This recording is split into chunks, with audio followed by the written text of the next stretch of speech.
আমাদের এখানে কামাখ্যা মেলা শুরু হয়েছে। সবাইকে কামাখ্যা মেলার জন্য এখানে থাকার জন্য ব্যবস্থা করেছে, সব রকমেরই ব্যবস্থা আছে এখানে।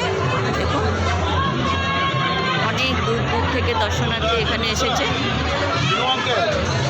অনেক বড় প্যান্ডেল করেছে দেখুন, কোনো পরিষ্কার, সবাই যারা নোংরা করছে সবাই আবার ওরা পটপট করে পরিষ্কার করে নিচ্ছে।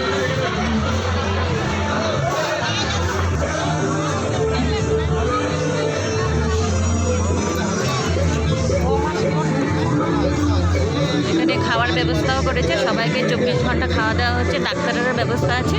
আরও কিছু হলে ডাক্তার দেখাবে, জল যা যা 24 ঘন্টা সব কিছুরই ব্যবস্থা আছে। সবাই খাওয়া দাওয়া ফ্রিতে খাওয়া দাওয়া করছে, কারো থেকে কোনো পয়সা নেওয়া হয় না। এখানে অনেক বড় স্টল বানিয়েছে খাওয়ার জন্য। অনেক দূর দূর থেকে মানুষ আসে এখানে। কামাখ্যা মেলা যতদিন থাকে ততদিন পর্যন্ত মানুষ এখানে আসে, থাকে, খায়, তারপরে আবার মেলা শেষ হলে সবাই চলে যায়।